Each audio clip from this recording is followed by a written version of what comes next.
Stop Donald Trump.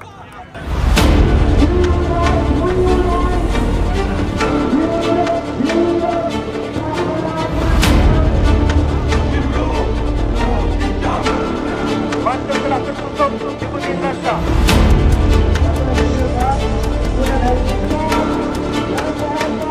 Reject. Siapa tuan-tuan? Reject. Reject. Siapa Donald Trump tuan-tuan?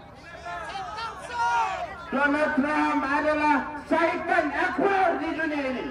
Donald Trump adalah orang yang merancang pembunuhan di Gaza dan Palestin. Kemanusiaan ini harus dipertahankan oleh semua pihak.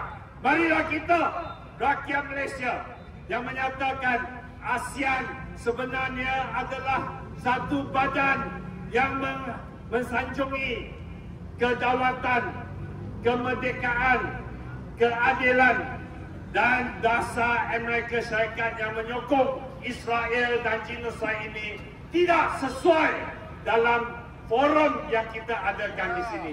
Tanpa Donald Trump, Netanyahu dan Zani Israel tidak dapat melakukan apa-apa. Bom senjata, kereta kebal, kapal terbang, semuanya dihantar oleh Amerika Syarikat. Justru Amerika Syarikat adalah musuh kita. Justru kita tidak mengalu-alukan kedatangan Donald Trump ke bumi suci tanah baru ini. We in America have a long history of genocide against the Native American people, against the Orang Asli of America. And we now have done genocide again against the Palestinians. So we imperialize, we genocide around the world in different places. We must be stopped, but now the point is to stop the funding to Israel. As long as the funding continues, the war will continue. Israel will continue to imperialize in the West Bank and in Gaza, and the genocide will continue. Stop Donald Trump. Kamu, Donald Trump, you are not welcome here in Malaysia. Kamu tidak diundang, kamu tidak dialu-alukan, kamu tidak diterima sama sekali untuk menginjakkan kaki ke bumi ini kerana kamu menyokong pembunuhan beramai-ramai saudara mara kita di Palestin. Kamu bukan setakat menyokong, kamu mengaku kamu membekalkan senjata. Kamu bukan setakat menyokong, kamu mengaku memberi bantuan keuangan.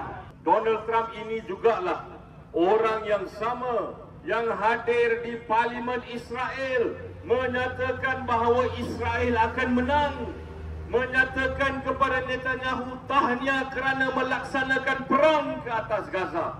Trump yang sama inilah yang telah memastikan bahawa Amerika Syarikat setiap kali ada undian di Majlis Keselamatan Bangsa-Bangsa Bersatu, Amerika akan menggunakan kuasa veto untuk menghalang apa-apa sahaja jalan mencari keamanan dan juga gencatan senjata. Pemimpin Madayanon, kita bagi tahu berapa kali pun mereka takkan dengar. Mereka takkan dengar. So apa kita kena buat? Kalau ini sekali dengan Donald Trump, you tak layak jadi tinggal di Malaysia. Sebab you pun baruah dan lebih baruah. You pun anak haram. Israel haram atau tidak? Donald Trump haram atau tidak? Yang panggil dia sekarang sini haram atau tidak? Kenapa kita nak simpan benda haram, bakul haram di Malaysia? Kita nak tunjuk kita hebat tidak, tetapi kita datang ke sini kerana keprimanusiaan. Jiwa-jiwa kita adalah ada jiwa kemanusiaan. Lebih lagi memadukan kita, umat Islam. Mereka berkumpul menyebabkan mereka sanggup tunduk kepada rakyat mereka dan menyebabkan mereka takut ancaman daripada rakyat dengan berdemo. Ketika mana kami ditangkap, hampir 2 juta penduduk berhimpun yang bukannya di kalangan orang Islam. Mereka berkumpul kerana nak mendesak kepada kerajaan mereka membebaskan peserta-peserta yang ditahan oleh Israel. Dan kita menentang Amerika dan Israel dan Trump sebagai golongan yang telah melakukan genosida, pembunuhan terhadap saudara-saudara kita. Kenapa? Kerana saudara kita menjadi benteng kepada Al-Quds, Baitullah, rumah Allah.